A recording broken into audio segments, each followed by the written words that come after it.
were sitting in a much worse situation than we are now, but they handled it a little differently. In fact, they completely revolted. They rebelled, they went nuts. They went down to the parliament and they started throwing rocks. In fact, what happened next, according to a Ron Paul article, was extraordinary. The belief that citizens had to pay for the mistakes of a financial monopoly, that an entire nation must be taxed to pay off private debts, was shattered, transforming the relationship between citizens and their political institutions, and eventually driving Iceland's leaders to the side of their constituents.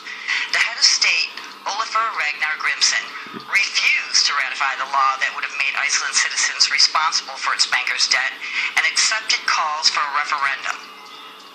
Obviously, they're not drinking the fluoride over in Iceland, because then in March 2010, they passed a referendum with a 93% vote against repayment of the debt. The people just said no.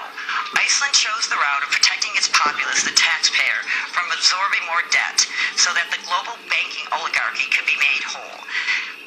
With the support of a furious citizenry, the government launched civil and penal investigations into those responsible for the financial crisis.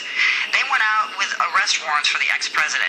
They actually went and indicted the prime minister and arrested the top 3 CEOs of the top banks.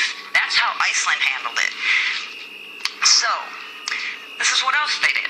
They forgave the debt of a quarter of their citizens. 25% of their citizens, they just said, no, you don't have to pay it back. And for those people that were underwater in their mortgages, over 110%, they forgave those too. Now, they didn't take that very well, the bankers that control everything. They threatened them, they intimidated them, they said when you go down, we're not going to give you any loans. But guess what? They didn't go down. In fact, they flourished.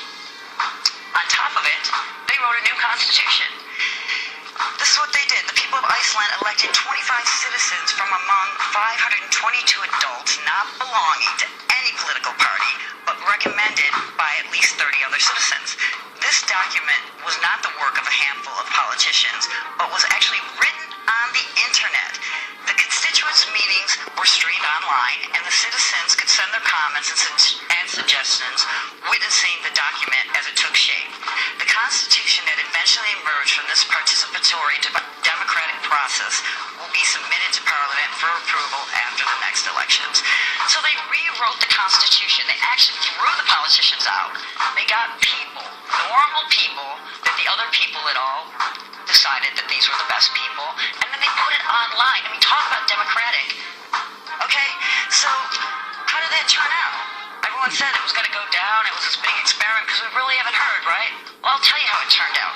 They're flourishing. Their GDP has rebounded. In fact, they're doing better than the EU and most of the developing nations right now.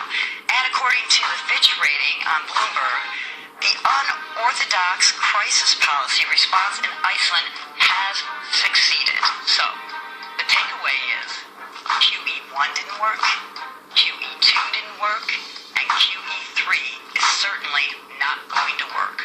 Hyperinflating our dollar is not going to work. What will